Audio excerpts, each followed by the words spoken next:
collecting area, but actually pretty fascinating to see where all the toys come from and the process of manufacturing. So on our panel today is Gus Lopez and Duncan Jenkins, who just coincidentally happen to have a brand new book on Star Wars prototypes. So perfect guys to talk about this. So gentlemen. Thanks, Tony. So get started. I mean, so some of you may be toy prototype collectors yourself, but it's kind of an interesting area that draws collectors because it gives you a glimpse of the toy production process, lets you look at items that were considered from the vintage or even the current lines of toys, see other design considerations that went in, and then they're also very challenging to collect, so we'll touch on that throughout the talk. So, like he says, many of you probably are at least familiar with the concept of prototypes. So one of the things is the lingo, the jargon that goes along with collecting prototypes, and we just use prototype in kind of a generic sense as the collecting community does. So technically, you know, some of these things are not by definition prototypes, but since they're all kind of pre-production, non-production items, then that's the term that we use, and that's the term that's commonly used. And by the way, we should have got together this morning. I see we accidentally wore the same shirt. So I should have called you this morning when I get dressed, sorry. Okay, so we'll start off with kind of the classic Star Wars toy prototype, one of the most well-known even to non-toy collectors who remember the vintage line. This is the rocket-firing Boba Fett, which over the years, I think there have been hundreds of people that have come to me that could swear they had one mailed to them. But they were never mailed in the infamous mail-away offer, but there were two versions of the rocket-firing Boba Fett toy that are considered. There's the version on the left, which is known as the L-slot version, which had a firing mechanism where the slider went down and then to the left. And then that was thought as a toy hazard because it could accidentally misfire if it just flicked to the right a little bit. So they went with this other design on the right, the J-slot, which is the shape of the slider goes down is in a kind of a J. And so that one also failed safety test because it had a little pin that would break off. And so Kenner decided altogether to scrap the idea because around the time Mattel had a big problem with one of the Battlestar Galactica toys that would misfire very easily, and it would be very easy for a kid to swallow the missile. So the mail-away offer never had the rocket firing feature. The other interesting thing is that the L-slot and J-slot rockets are actually slightly different also, which, you know, doesn't seem like there should be any design change necessary for the missiles when you're just changing the firing mechanism on there, but they are distinctly different. Yep. And these are, while these are, they're not the rarest of all prototypes, there's a few dozen of each kind that have turned up over the years. They're in such incredibly high demand because it was such a highly publicized mail-away offer. The L slot on the left usually appears in unpainted blue, but it's come in a number of varieties. Painted ones, ones with different colors of plastic in the first shot. The one on the right, the J slot, usually comes in this form, but even that can appear in different forms. And as many of you know, Hasbro is reissuing, quote unquote, the rocket firing Fett offer, so now we can finally mail away and get the rocket firing Fett we were promised 30 years ago.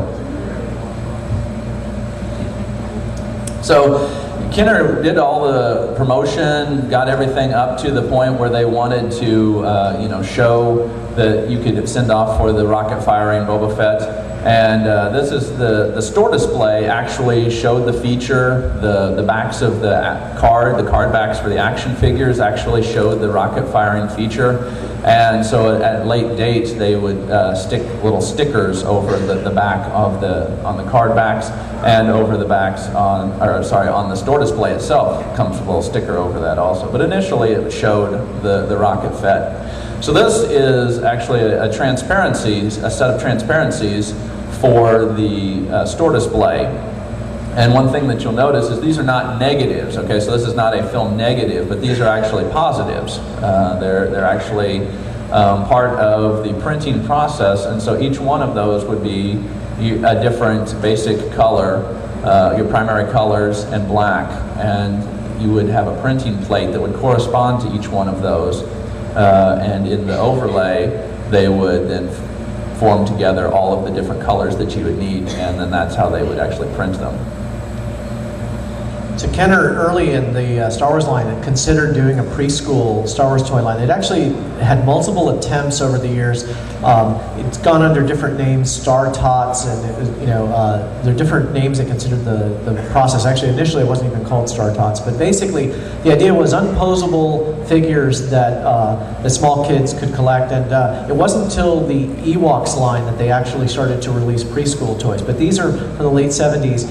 And they made, a Luke, a Leia, 3PO, and R2, and 2 vehicles. Now these are the only samples that were ever painted up and finished. And we know this because one of the designers who worked on the line, did these by hand, and he said they're the only ones that ever made this stage.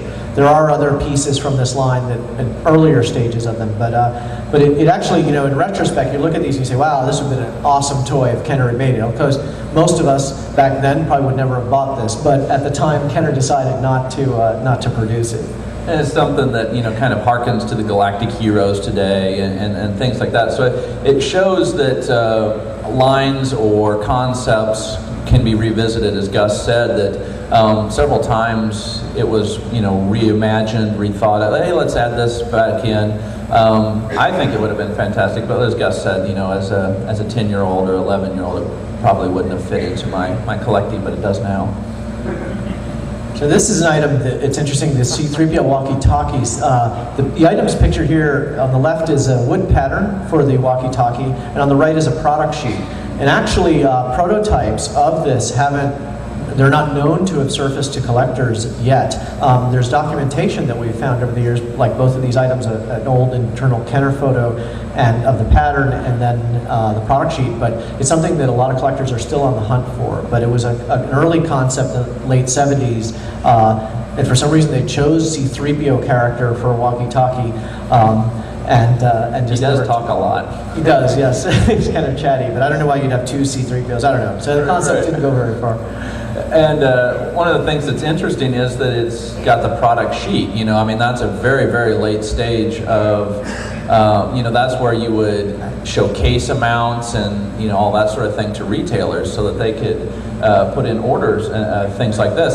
So to have such a huge gap there between the wood pattern, which is essentially the very beginning, other than, like the blueprints kind of things, all the way to a product sheet without all the in-between stages means that there's got to be something out there. So if any of you have any of this stuff, I'm just saying.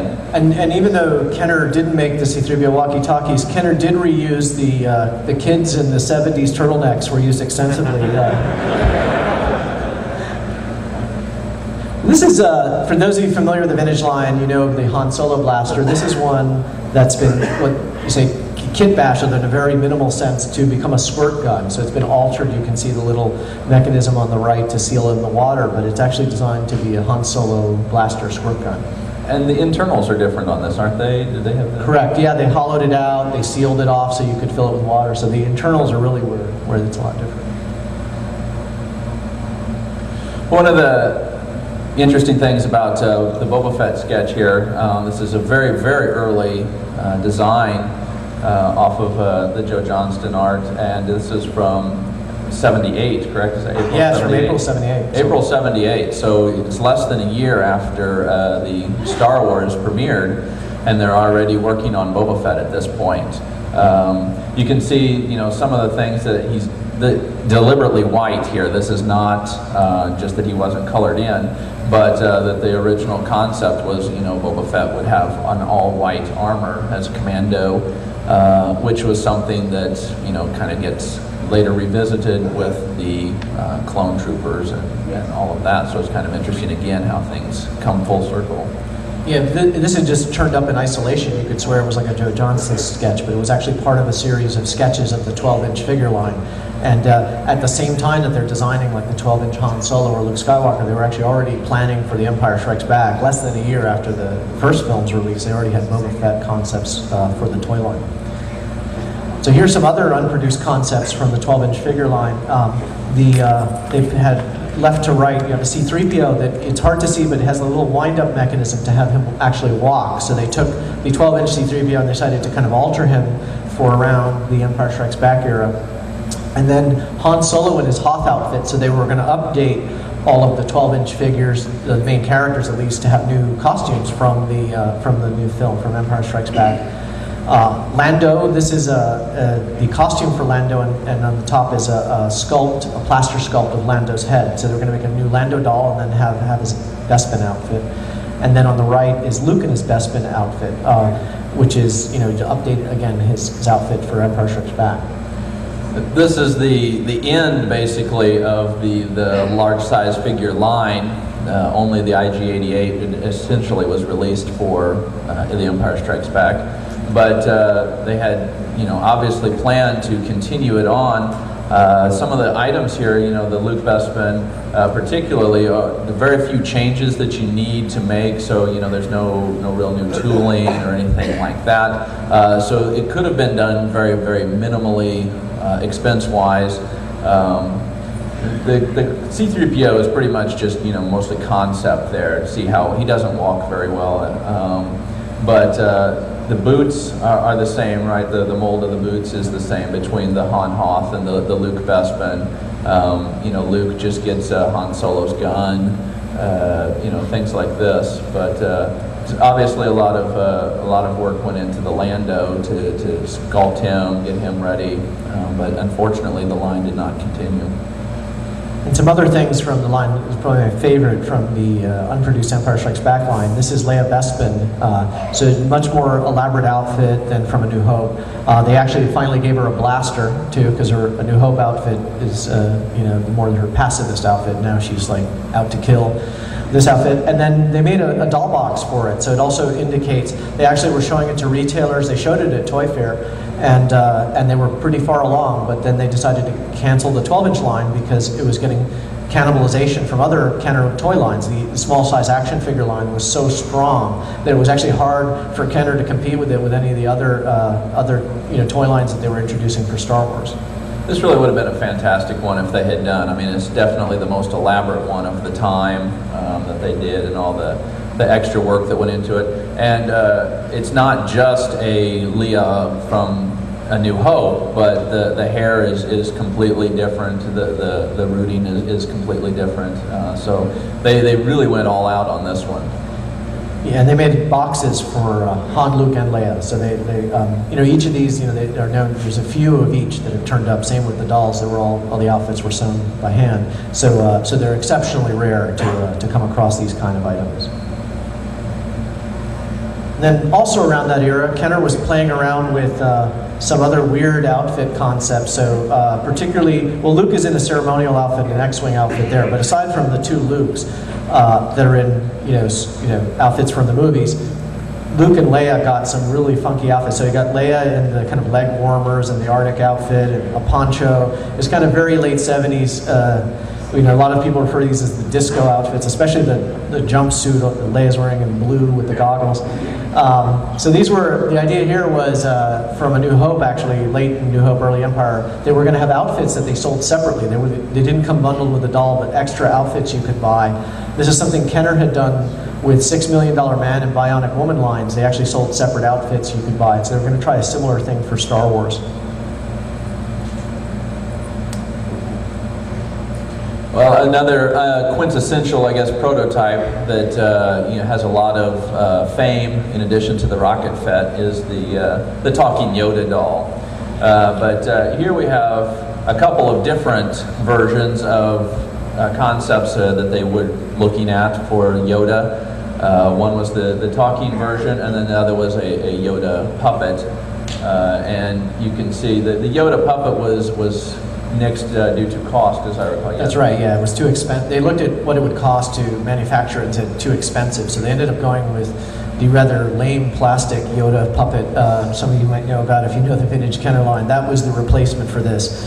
And then there's the, I think, really awesome pull-string Yoda toy. I'm amazed they didn't make this one, but it's great. It has like about 8 or 10 different expressions when you pull the string. It actually had recordings from the movie, so it wasn't some approximation. It was actually using the technology at the time, actually recordings from Empire Strikes Back. But it would have been one of the earliest plush toys. And here are some other prototypes from Talking Yoda, the Yoda puppet. I mean, there are examples here